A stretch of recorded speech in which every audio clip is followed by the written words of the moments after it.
Hello, नमस्ते, आदाब, सत श्री अकाल। कैसे हो आप? आज हम बात करने जा रहे हैं क्लास 10th के टॉपिक की, कार्बन एंड इट्स कंपाउंड। ये हम पूरा एनसीईआरटी से पढ़ेंगे। एनसीईआरटी पढ़ना हमारे लिए इसलिए इम्पोर्टेंट हो जाता है क्योंकि आपके एमसीक्यूज आएंगे फर्स्ट टर्म में। तो एनसीईआरटी से एमसीक्यूज बनने के काफी सारे चांसेस बन सकते हैं। ठीक है, तो पार्ट्स में बनाऊंगा ये वीडियो, तो आप देखिएगा। और मेरी थोड़ी वीडियो अच्छी नहीं आ रही, पिक्सल्स लैपटॉप पे पता नहीं क्या हो गया है, खराब आ रहा है, पर कुछ नहीं। हम स्टार्ट करते हैं। तो ये बहुत ही इंपॉर्टेंट चैप्टर है आपके लिए। और आपकी एनसीईआरटी बुक में, अगर आपके पास एनसीईआरटी बुक है तो अपनी एनसीईआरटी बुक ओपन कर लीजिए और मेरे साथ पढ़िएगा। आज हमारे साथ होगी एनसीईआरटी क्लास। तो कार्बन एंड इट्स कंपाउंड्स। तो कार्बन से आप क्या समझते हो? तो सबसे पहले अगर मेरा ये एक सवाल है आप लोगों से कि कार्बन से आप क्या समझते हो, तो आपने ना एकदम आपने बस सुना होगा कार्बन। कार्बन आपको इतना मुझे लगता है बस ये पता होगा कि कार्बन सी होता है। और मैंने कार्बन का कुछ अगर कंपाउंड देखो तो CO2 देखा है, ये कार्बन डाइऑक्साइड होती है। बस अभी आपके पास इतना ही होगा। ठीक है, अगर मैं आपसे कार्बन का एटॉमिक नंबर की बात करूँ तो कार्बन का एटॉमिक नंबर क्या होता है? कार्बन का एटॉमिक नंबर होता है 6। तो अगर आप इलेक्ट्रॉनिक कॉन्फ़िगरेशन की बात करें कार्बन की, तो ये लगभग फर्स्ट ऑर्बिट में 2 इलेक्ट्रॉन्स आ जाते हैं और सेकंड ऑर्बिट में हमारे 4 इलेक्ट्रॉन्स आते हैं, 1 2 3 4। तो अब इसको फुलफिल करने के लिए कितने इलेक्ट्रॉन्स की रिक्वायर है? 4 अदर इलेक्ट्रॉन्स की रिक्वायर है। ये आपने 9th क्लास में पढ़ा होगा इलेक्ट्रॉनिक कॉन्फ़िगरेशन। तो इसको 4 इलेक्ट्रॉन चाहिए। ठीक है, बस इतना याद हमें। अभी तक यहाँ तक हमने कार्बन के बारे में पढ़ा। ठीक है, और अभी तक इतना कार्बन के बारे में पढ़ा है। अब इससे काफी चीजें हमें आगे पढ़नी है। यहाँ से है ना बहुत इंपॉर्टेंट हो जाती है आपके, अगर ये 10th का चैप्टर बहुत इंपॉर्टेंट है 11th और 12th के लिए भी। तो बहुत अच्छे से समझते हैं ईच एंड एवरी लाइन को। तो स्टार्ट करते हैं। तो इस चैप्टर में हमें ना थोड़ा सा अगर ये इस बारे में पढ़ें कार्बन इट्स कंपाउंड के, in this last chapter, in the last chapter we came to know many compounds of importance to us. तो मतलब ये बता रहे हैं कि इससे पहले वाले चैप्टर में हमारा वो होता है मेटल्स और नॉन मेटल्स, जिसका मैंने वीडियो बना दिया है आप लोगों के लिए, वो भी देख लेना। उसमें हमने काफी बात करी है कैसे मेटल, कैसे हमारे लिए कंपाउंड्स इंपॉर्टेंट हैं और उनकी प्रॉपर्टी क्या क्या होती है। ठीक है, तो अब हम इस चैप्टर में कार्बन के बारे में पढ़ेंगे। ये चीजें यहाँ से स्टार्ट करते हैं। फूड, क्लॉथ्स, मेडिसिन, बुक्स और many of the things that you listed are all based on this versatile elements carbon. अच्छा, क्या होता है कार्बन? एक कार्बन आगे चल के ऑर्गेनिक केमिस्ट्री बन जाता है, ये समझिए। तो इसमें क्या होता है, कार्बन को हमने इतना अलग क्यों रखा? कार्बन की बहुत सारी चीजें बन सकती हैं। जैसे कार्बन आपके पेंट में काम आता है, जो मेरी शर्ट में कलर है उसमें कार्बन काम में आया है। मेरे कॉस्मेटिक्स में कार्बन काम में आता है, मेरे जितने भी खाने पीने की चीजें उसमें कार्बन आता है। तो कार्बन बहुत बड़ा है, मतलब बहुत ज्यादा जगह काम में आता है। तो इसलिए हम कार्बन के बारे में काफी पढ़ते हैं। ठीक है, तो वर्सेटाइल क्या होता है? वर्सेटाइल एलिमेंट ऑफ कार्बन का मतलब इधर है ना, एक लाइन मार्क कर लेना। ये वर्सेटाइल एलिमेंट ऑफ कार्बन का मतलब ये होता है कि वो एक से ज्यादा काम कर सकता है। जैसे हम लोग भी वर्सेटाइल है, हम लोग सुन सकते हैं, बोल सकते हैं, देख सकते हैं। तो हम लोग एक ही है, मैं एक ही हूँ, आप भी एक हो, पर इतने सारे काम कर सकते हैं। ऐसे कार्बन, कार्बन एक ही है पर बहुत जगह यूज हो सकता है, बहुत सारे कंपाउंड फॉर्म कर सकता है। यहाँ तक क्लियर हो गया? तो याद रखना ये वर्सेटाइल एलिमेंट कार्बन है, ये इंपॉर्टेंट है। तो एक एमसीक्यू बन सकता है, which of the element is versatile. 4 option दे देंगे आपको, एक कार्बन दे दिया, एक क्लोरीन दे दिया, नाइट्रोजन दे दिया, ऑक्सीजन दे दिया, तो आपको पता है कार्बन होना चाहिए। ठीक है, यहाँ तक क्लियर हो गया? Very good. इसके बाद in in addition all living structures are carbon based. तो जो भी लिविंग स्ट्रक्चर्स होते हैं जो हम सब है वो सब कार्बन बेस्ड हैं। The amount of carbon present in the earth crust and in the atmosphere is quite. मतलब क्या है? देखिए इसमें क्या होता है, जो अर्थ क्रस्ट जो अर्थ की टॉप मोस्ट लेयर है उसके बारे में बात करते हैं, और एटमोस्फेयर, ये हमारा एटमोस्फेयर है सराउंडिंग, उसके बारे में बात कर रहे हैं। तो अर्थ क्रस्ट में कार्बन 0.02% है। देखो अभी आपको ये अगर देखा जाए तो 0.02% बहुत ही कम लग रहा होगा, पर एक्चुअल में काफी ज्यादा है। ठीक है, और ये है ना इस टाइप की चीजें नहीं आती है, मतलब याद रखना कि कितना परसेंटेज है, पर इस टाइप का मिली नहीं आता, लॉजिकल ज्यादा बनने के फैक्ट थोड़े कम पूछे आते हैं। फिर भी इसको हम याद कर लेते हैं। तो 2 एमसीक्यू के, एक वर्सेटाइल वाला, एक ये वाला। ठीक है, तो कार्बन हमारे किस में फॉर्म है? मिनरल्स में फॉर्म है। हाँ, कार्बन हमारे मिनरल्स में प्रेजेंट है। जैसे क्या? Carbon carbonate, carbon hydrocarbonate, carbon coal, petroleum.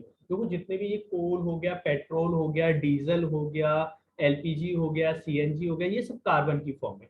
ठीक है, इतना क्लियर हो गया यहाँ तक आपको? तो ये भी क्लियर हो गया। तो तीन चीज हमारे, तीन एमसीक्यू यहाँ तक हमारे तैयार हो गए। अब एटमॉस्फेयर में देखते हैं। तो एटमॉस्फेयर में हमारा कार्बन कितना प्रेजेंट है? 0.03% ऑफ कार्बन डाइऑक्साइड। तो एटमॉस्फेयर में हमारा कार्बन किस फॉर्म में प्रेजेंट है? Carbon dioxide. कार्बन डाइऑक्साइड का जो फॉर्मूला होता है वो CO2। तो इस फॉर्म में एटमॉस्फेयर में हमारा कार्बन डाइऑक्साइड फॉर्म में प्रेजेंट है। ठीक है, यहाँ तक क्लियर हो गया? तो एक क्वेश्चन ये आ सकता है कि एटमॉस्फेयर में कार्बन कार्बन किस फॉर्म में प्रेजेंट है? तो आपको चार ऑप्शन दे देंगे, तो आप लोग पता होना चाहिए कार्बन डाइऑक्साइड में प्रेजेंट। यहाँ तक क्लियर हो गया? Very good. आगे बढ़ते हैं।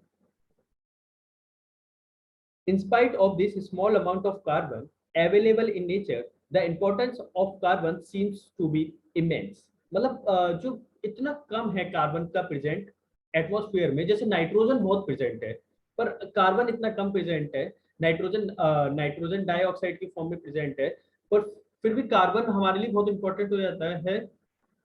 उसके हम इस चैप्टर में पढ़ेंगे कार्बन इंपॉर्टेंट क्यों रहता है। तो सबसे पहले कार्बन के बारे में पढ़ते हैं। यहाँ तक हमें क्लियर हो गया, तो इसको मैं रफ कर देता हूँ। आप लोग क्या करिए, एनसीईआरटी ले लीजिए और कॉपी पेन ले लीजिए। तो एनसीईआरटी में टिक करते जाना जो जो इंपॉर्टेंट हो, और दूसरी चीज अपनी कॉपी में भी लिखते जाना। क्लियर हो गया? Very good.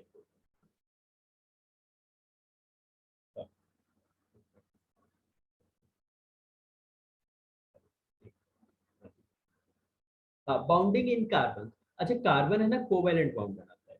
ठीक है, कार्बन कैसा बनाता है? Covalent bond. तो द प्रॉफिट हमने देखा है, एक आयनिक बाउंड होता है। आयनिक बॉन्ड वो होता है जो आयन से शेयर होते हैं। जैसे आपने देखा होगा कि NaCl, NaCl, ठीक है। तो जो Na होता है वो कैसा होता है? पॉजिटिव होता है। और Cl कैसा होता है? नेगेटिव होता है। तो जब ये पॉजिटिव और नेगेटिव वाले कंपाउंड ये बनाते हैं, ये आयनिक कंपाउंड बनाते हैं। तो आयनिक कंपाउंड का क्या? मेल्टिंग पॉइंट और बॉइलिंग पॉइंट हाई होता है। तो मेल्टिंग पॉइंट मैं बता देता हूँ, वो मेल्ट होने लगता है, पिघलने लगता है। ठीक है, जैसे चॉकलेट होती है वो पिघलने लगती है, ऐसी ये। तो इनको बहुत ज्यादा टेम्परेचर देते हैं तब पिघलता है, ऐसे अगर हम खुला रख देंगे तो नहीं पिघलेगा। ठीक है। और गुड कंडक्टर होते हैं इलेक्ट्रिसिटी के, कब? अपनी मोल्टन स्टेट में। मोल्टन स्टेट क्या? अगर मैं NaCl को पानी में डाल दूंगा तभी ये इलेक्ट्रिसिटी कंडक्ट कराएगा, अदरवाइज इलेक्ट्रिसिटी नहीं कराएगा। तो ये तो आयनिक कंपाउंड के बारे में हो गया, ये नहीं आएगा। तो अब हम नेचर करते हैं, बाउंडिंग ऑफ आयनिक कंपाउंड्स के बारे में पढ़ते हैं। These properties let us the carbon compound. Carbon compounds के बारे में पढ़ रहे हैं। जो कार्बन कंपाउंड्स होते हैं वो पुअर कंडक्टर ऑफ इलेक्ट्रिसिटी होते हैं। याद रखना, कार्बन कंपाउंड, ये वाली लाइन मार्क कर लीजिए। जो कार्बन कंपाउंड्स होते हैं वो पुअर कंडक्टर ऑफ इलेक्ट्रिसिटी होते हैं, वो अच्छी इलेक्ट्रिसिटी कंडक्ट नहीं करवाते। रीजन अगर पूछ लेते, उसमें फ्री आइंस प्रेजेंट नहीं होते, उसमें फ्री आइंस नहीं प्रेजेंट होते। आयनिक क्यों करवा पाते हैं मॉल्टन स्टेट में? क्योंकि उसमें फ्री आइंस प्रेजेंट होते हैं। और कार्बन क्यों नहीं करवा पाते? क्योंकि उसमें फ्री आइंस प्रेजेंट नहीं होते। Very good. इसमें देखते हैं, चैप्टर 2 में हमने देखा था data is given, table number 4.1। Melting और बॉइलिंग पॉइंट वाला ये डाटा दे रखा है, इसको अभी हम देखेंगे। On boiling and melting point of the carbon compound we find these compounds have a low melting and boiling point at compare to ionic compound. हाँ, इसमें क्या है, जो कार्बन के कंपाउंड्स होते हैं वो उसका मेल्टिंग पॉइंट और बॉइलिंग पॉइंट कम होता है आयनिक कंपाउंड के कंपैरिजन में। एक एमसीक्यू हमारा फिर से बन गया यहाँ पे कि आयनिक कंपाउंड का ज्यादा मेल्टिंग पॉइंट और बॉइलिंग पॉइंट होता है, या फिर कार्बन कंपाउंड के या कोवेलेंट कंपाउंड के। तो आप बोल देना कि आयनिक कंपाउंड का ज्यादा मेल्टिंग और बॉइलिंग पॉइंट होता है। यहाँ तक क्लियर हो गया? ठीक है। इसके बाद आता है ये हमारे इसका मेल्टिंग और बॉइलिंग पॉइंट दे रखा है। ये सारे आपके कोवेलेंट कंपाउंड्स है। ठीक है, क्योंकि देखिए सब कार्बन से फॉर्म हो रहे हैं। इसके बारे में अभी पढ़ते हैं, पहले ये वाला पैरा फिनिश करते हैं। We find that these compounds have a low melting and boiling point as compared to ionic compound। ठीक है, वेरी गुड, ये वाला क्लियर हो गया। we can conclude that fact force of attraction between molecules are not very strong। अच्छा, देखो क्या होता है, किसी चीज का अगर मेल्टिंग पॉइंट या बॉइलिंग पॉइंट हाई है तो उसका एक्सट्रैक्शन ज्यादा होगा, तभी तो वो दूर नहीं जा पा रहे हैं आग से। जैसे मैं इसको हीट प्रोवाइड कर रहा हूँ, नहीं जा पा रहा, अगर इसका एक्सट्रैक्शन कम अच्छा होगा तो हीट जैसी दूंगा ये दूर दूर हो जाएंगे। ठीक है, क्लियर हो गया? तो जो कोवेलेंट कंपाउंड होता है उसमें फोर्स ऑफ अट्रैक्शन जो मॉलिक्यूल्स का होता है वो ज्यादा स्ट्रांग नहीं होता, आयनिक कंपाउंड में स्ट्रांग होता है। यहाँ तक क्लियर हो गया? Since these compounds since these compounds are largely non conductor of electricity, और जो ज्यादातर नॉन कंडक्टर ऑफ इलेक्ट्रिसिटी होते हैं, नॉन कंडक्टर ऑफ इलेक्ट्रिसिटी का मतलब है कि इलेक्ट्रिसिटी कंडक्ट नहीं कराते। जैसे आपका वायर होता है, जो मेटल होते हैं ना, मेटल्स और नॉन मेटल्स में मैंने पढ़ाया है, आप देख लेना चैप्टर नंबर 3 में, इसी में आपको दे रखा होगा सीरीज में। तो उसमें मैंने पढ़ा है, बताया कि वो आपके वायर कंडक्ट कराएंगे इलेक्ट्रिसिटी, पर ये नहीं कराते। ठीक है, तो ये आपकी कोवेलेंट कंपाउंड ज्यादातर नहीं कराते। इसमें देखते हैं, आगे बढ़ते हैं। We conclude that the bonding in these compounds not give rise to an ions। हाँ, तो ये किसकी वजह से, आइंस की वजह से नहीं होती। जो कोवेलेंट कंपाउंड की बाउंडिंग होती है वो आइंस की वजह से नहीं होती है। जैसे पॉजिटिव और नेगेटिव आइन होता है उसमें, आयनिक कंपाउंड में, उसमें आइंस की वजह से होती थी, पर इसमें आइंस की वजह से नहीं होती है। अब आगे बढ़ते हैं। Combining capacity of various element and how it depends on the number of valence electrons। Let us now electronic configuration, ये electronic configuration जो मैंने अभी आप लोगों को ये बताया ना, इसके बारे में बात कर रहे हैं। देखिए इलेक्ट्रॉनिक कॉन्फ़िगरेशन के बारे में बात कर रहे हैं, ये इसके बारे में बात कर रहे हैं। तो इसकी इलेक्ट्रॉनिक कॉन्फ़िगरेशन क्या होती है, 2 4, आउटर मोस्ट सेल में 4 इलेक्ट्रॉन आते हैं, तो इसको कंप्लीट करने के लिए, आउटर मोस्ट सेल कंप्लीट करने के लिए 8 इलेक्ट्रॉन चाहिए। तो ये 8 इलेक्ट्रॉन फिल चाहिए, तो अब ये 4 और चाहिए इसको। ठीक है, तो ये 4 अलग बाउंड बनाएगा, 4 लोगों से अलग बाउंडिंग करेगा। तो देखते हैं कैसी बाउंडिंग होती है इसमें। ठीक है, हाँ ये हो गया। ठीक है, तो इसमें बोला है कि how many balance electron will carbon है, कितने बैलेंस इलेक्ट्रॉन है। तो मैंने बताया था आप लोगों को 4 बैलेंस इलेक्ट्रॉन है। बैलेंस इलेक्ट्रॉन वो होते हैं जो आउटर मोस्ट सेल में इलेक्ट्रॉन प्रेजेंट होते हैं। तो हमने देखा कि उसके आउटर मोस्ट सेल में कितने इलेक्ट्रॉन प्रेजेंट है, 4 इलेक्ट्रॉन। तो एक ये भी आ गया क्वेश्चन, एमसीक्यू बन गया कि how many balance electrons will carbon have. तो 4 3 2 1, तो आंसर क्या होगा, 4। क्लियर हो गया। We know that the reactivity of the element is explained as their tendency to attain the completely filled outer shell। तो ये बता रहे हैं रिएक्टिविटी, जो एलिमेंट होता है वो रिएक्ट करता है दूसरे एलिमेंट से। एक एलिमेंट होता है वो दूसरे एलिमेंट से रिएक्ट कर रहा है, तो उसकी वो किससे मालूम पड़ेगा, वो टेंडेंसी क्या है, वो किस तरीके से अपनी ऑर्बिट को फुलफिल कर पा रहा है। ठीक है, और उसको नोबल गैस अचीव कर पा रहा है। तो ठीक है, अगर ये नहीं समझ में आया तो कुछ इस तरीके से समझने की कोशिश करते हैं इसको, कि हर कोई है ना फुलफिल होना है। जो लास्ट ऑर्बिट है, जैसे उसकी 4 सीट है खाली है, तो चारों सीट उसको भरनी है। ठीक है, तो जैसे ही वो भर जाएगा तो उसको नोबल गैस कह दिया जाएगा। ठीक है, इलेक्ट्रॉनिक कॉन्फ़िगरेशन उसको भरना है। उसके 8 होते हैं, 4 हैं, 4 तो हो गए आउटर मोस्ट सेल में, और 4 और चाहिए उसको। तो अगर वो 4 कर लेगा तो वो किसको अचीव कर लेगा, नोबल गैस को अचीव कर लेगा। ठीक है, अटेंड कर लेगा, ये सब। तो element forming ionic compound by achieving by either a losing और gaining electron outermost shell. अच्छा, हमने ये देखा, ये वाला इंपॉर्टेंट लाइन है, मार्क कर लेना। जो एलिमेंट होते हैं आयनिक कंपाउंड के, वो फॉर्म होते हैं या तो वो अपना पॉजिटिव आयन दे दे या अपना नेगेटिव आयन दे दे। ठीक है, या तो इलेक्ट्रॉन गेन कर ले या इलेक्ट्रॉन को लॉस कर दे। इलेक्ट्रॉन क्या होता है, नेगेटिव आयन, नेगेटिव पार्टिकल होता है, नेगेटिव चार्ज को दे दे या नेगेटिव चार्ज को वो ले ले। ठीक है, जो आउटर मोस्ट सेल में जो 4 इलेक्ट्रॉन होते, इलेक्ट्रॉन बचते हैं, उन्हें बोलते हैं। ठीक है, जैसे कि जैसे ये ना, अगर हम कार्बन की बात करें तो कार्बन में मैंने इधर बनाया हुआ है, ये देखिए 1 2 3 4 इलेक्ट्रॉन है। ठीक है, यहाँ तक क्लियर हो गया, वेरी गुड। तो अभी यहाँ पे फिर से बुक पे आ गए, पर कार्बन के बाद में बात करते हैं। अब यहाँ से इंपॉर्टेंट है, एक एक चीज अच्छे से। कार्बन के बारे में बात करें तो कार्बन के पास कितने इलेक्ट्रॉन है आउटर मोस्ट सेल में, 4 इलेक्ट्रॉन है। कितने, 4 इलेक्ट्रॉन, बहुत इंपॉर्टेंट है, इतना याद रखना। कार्बन के पास कितने इलेक्ट्रॉन है, 4 इलेक्ट्रॉन है आउटर मोस्ट सेल में। तो उसको 4 इलेक्ट्रॉन या तो ये देगा या लेगा। देखो इनमें क्या चाहिए, या तो वो अपनी इस सेल को, ये 4 इलेक्ट्रॉन है ना, तो इसको कंप्लीट करने के लिए इसको 4 और चाहिए, तो 8 करने होते हैं। या तो ये 4 ले ले किसी से, या किसी को ये 4 दे दे, तो इसके आउटर मोस्ट सेल में या तो 0 बचेंगे या 8 हो जाएंगे। ठीक है, अब देखिए तो ये कैसे काम करता है।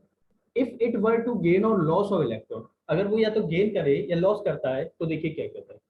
अगर it could gain 4 electron forming C4 ion, अगर ये 4 इलेक्ट्रॉन लेता है तो ये C4 ऐसे नेगेटिव बन जाएगा। देखिए इलेक्ट्रॉन क्या होता है, नेगेटिव आयन होता है। इलेक्ट्रॉन क्या होता है, एक नेगेटिव आयन होता है। तो अगर मैंने 4 ले लिए, एक इलेक्ट्रॉन लिया, एक नेगेटिव, 2 इलेक्ट्रॉन ले लिया, 2 नेगेटिव, तो 4 इलेक्ट्रॉन ले लिए तो 4 नेगेटिव हो गया। क्लियर हो गया। हाँ, but it would be difficult for the nucleus with a 6 proton to hold on the 10 electron। अब क्या होता है, इसमें जो प्रोटॉन होते हैं वो कितने होते हैं, 6 होते हैं। देखिए जो प्रोटॉन होते हैं वो कितने होते हैं, 6, मतलब जो पॉजिटिव चार्ज पार्टिकल होते हैं। अब इसमें नेगेटिव चार्ज पार्टिकल कितने हो गए, पहले तो 6 थे, और अब कितने हमने 4 दूसरों से ले लिए, तो 10 हो गए। अब 10 को होल्ड करना, 6 पॉजिटिव 10 नेगेटिव को होल्ड करना मुश्किल होता है, ठीक है। तो दैट इज 4 एक्स्ट्रा इलेक्ट्रॉन।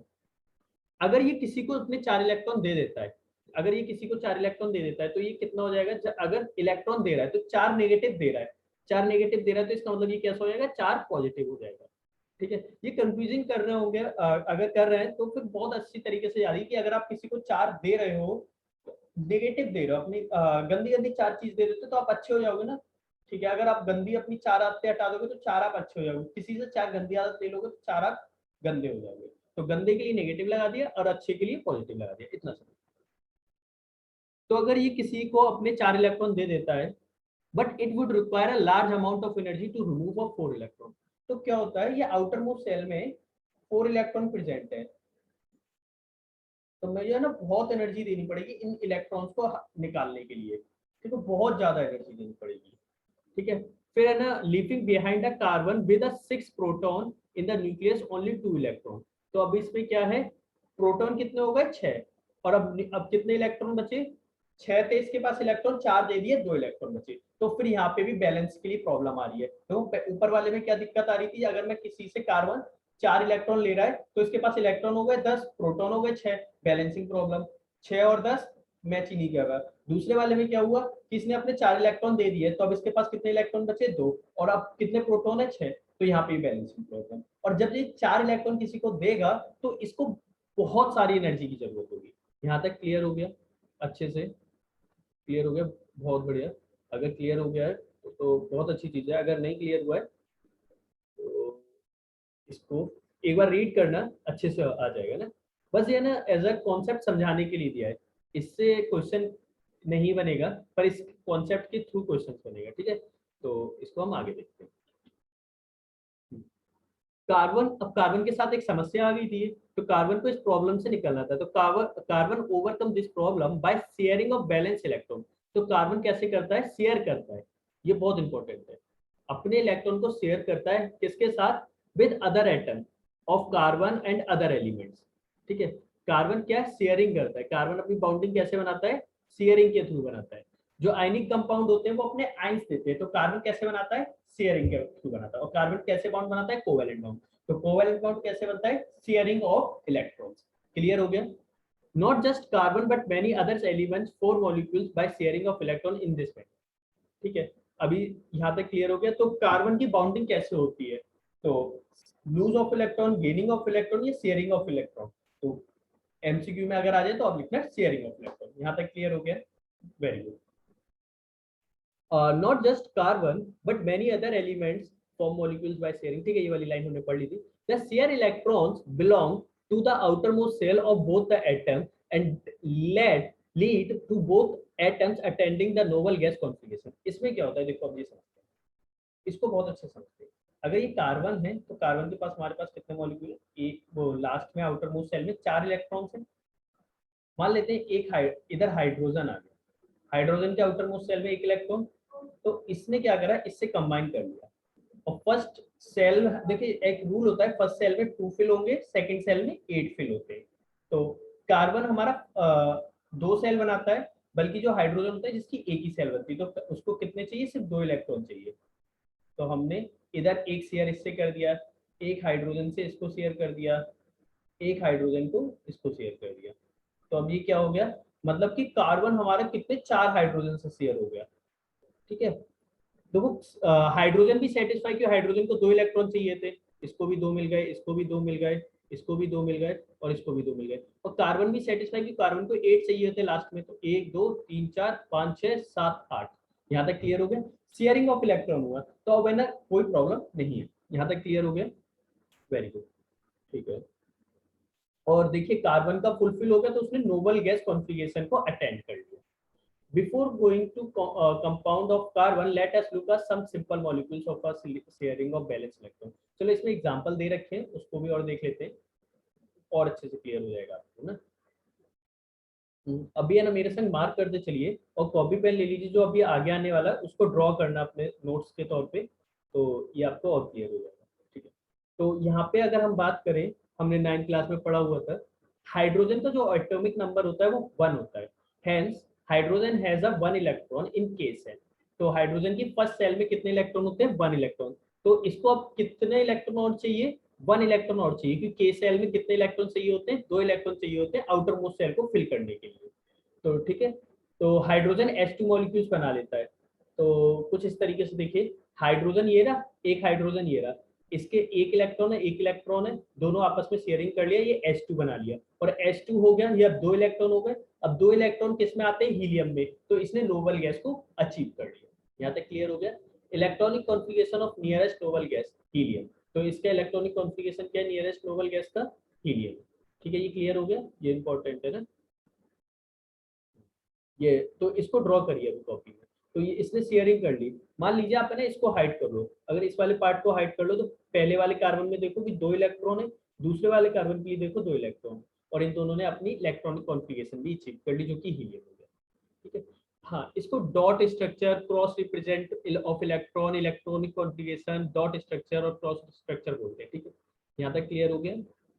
ये आ जाता है, हाँ, क्वेश्चन ड्रॉ करने को आ जाता है, पर इस बार क्या है ना एमसीक्यू होंगे, तो आपको चार ऐसे ड्रॉ हुए दे देंगे और उसमें से पूछेंगे कि राइट कौन सा है। तो आपको पता होगा कब राइट है, जब आपको ड्रॉ करना आता होगा। तो इसको इसलिए ड्रॉ करके भी देखिए। यहाँ तक क्लियर है? Very good. नेक्स्ट बढ़ते हैं। जो शेयर्ड पेयर ऑफ इलेक्ट्रॉन्स होते हैं, एक मिनट, जो शेयर्ड पेयर ऑफ इलेक्ट्रॉन्स होते हैं, बात कर लीजिए। हाँ, अब नहीं, अभी नहीं है। हाँ, अब अभी कलर ले लेता हूँ ये। जो शेयर्ड पेयर ऑफ इलेक्ट्रॉन्स होते हैं, देखिए एक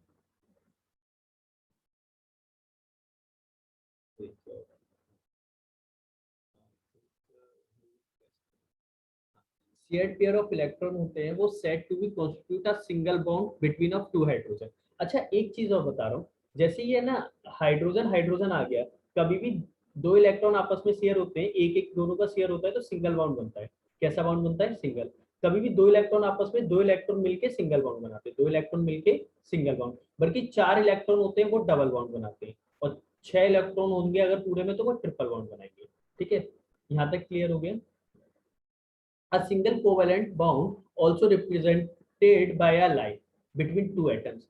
क्या बोल रहा है? जो सिंगल कोवेलेंट बॉन्ड है वो एक लाइन से भी रिप्रेजेंट कर सकते हैं। ठीक है, जैसे इस तरीके से, बिल्कुल इस तरीके से। तो ये बाउंड स्ट्रक्चर होता है। बाउंड स्ट्रक्चर बनाना है तो ये बनाना होगा अगर ड्रॉ करना है, और इलेक्ट्रॉन डॉट स्ट्रक्चर तो ये। ठीक है, यहाँ तक क्लियर हो गया? Very good. तो इसके बाद यहाँ तक हमने क्लियर कर लिया। अब बात करते हैं क्लोरीन की। इधर दे रखा है the atomic number of chlorine is 17। What would be the electronic configuration and it's valency. तो इलेक्ट्रॉनिक कॉन्फ़िगरेशन बनाना क्लोरीन का और इसकी वैलेंसी बनाना। देखना इसकी वैलेंसी 7 आएगा, इलेक्ट्रॉनिक कॉन्फ़िगरेशन इसका ड्रॉ करना। ठीक है, क्लोरीन फॉर्म डायटोमिक Cl2 बनाता है। Can you draw electron dot structure of for this molecules? Yes, आप कर सकते हो, करके देखना। ठीक है, अब बात करते हैं ऑक्सीजन के केस में। ऑक्सीजन का एटॉमिक नंबर कितना होता है? सबसे पहले हमें वो फाइंड करना है। तो ऑक्सीजन का हमारा एटॉमिक नंबर होता है, ऑक्सीजन का एटॉमिक नंबर 8 होता है। तो इसका 2 और 6। तो आउटर मोस्ट सेल में कितने इलेक्ट्रॉन्स आ गए? 6। और आउटर मोस्ट सेल में इलेक्ट्रॉन कितने चाहिए होते हैं? 8। तो अब ये किसी से दो और ले लेगा।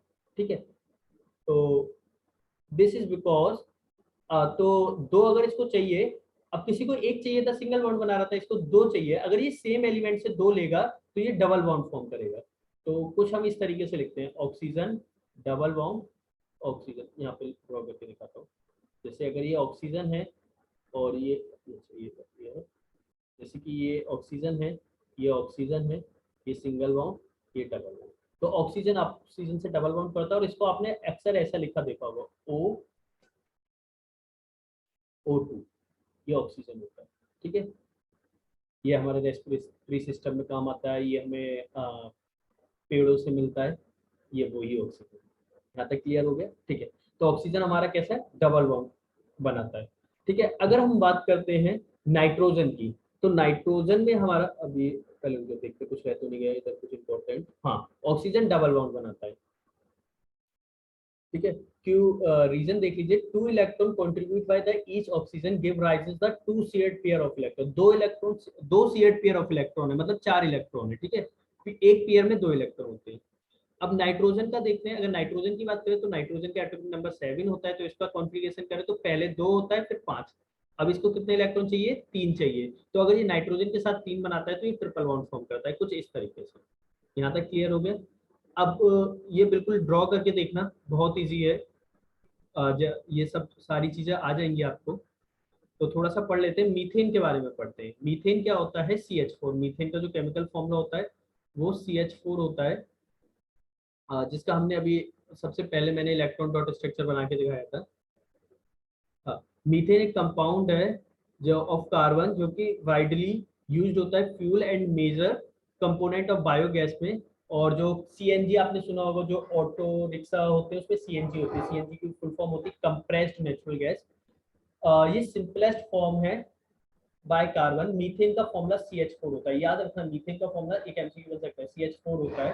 Hydrogen you know has a valency one. आप जानते हो हाइड्रोजन की वैलेंसी वन होती है, कार्बन का टेट्रावैलेंट होता है। अच्छा, ये याद रखना, बहुत इंपॉर्टेंट वर्ड है ये, कार्बन टेट्रावैलेंट कंपाउंड है।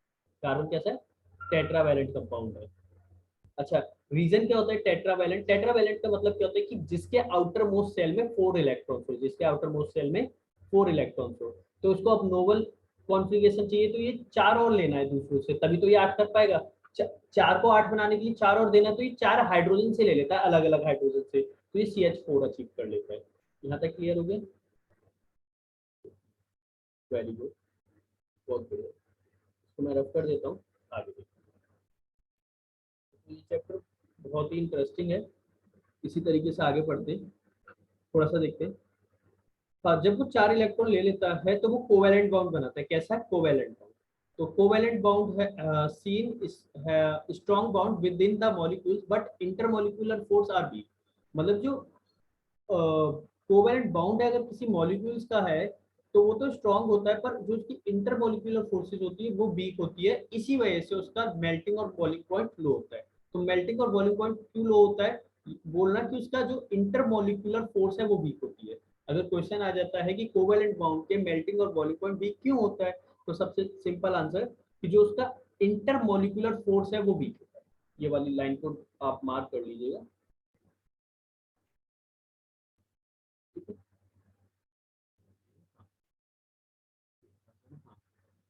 Since the electron shared pair of a between a no charge particle form the covalent compound are generally poor conductor। और पुअर कंडक्टर क्यों होते हैं कि इसमें कोई चार्ज पार्टिकल नहीं होता है। तो वो पुअर कंडक्टर क्यों है, क्योंकि इसमें कोई चार्ज पार्टिकल नहीं है। इसको भी मार्क कर लीजिए और ये ड्रॉ करके देखिए, ठीक है। ये ड्रॉ करके देखिएगा, बहुत इंपॉर्टेंट है ये भी ना।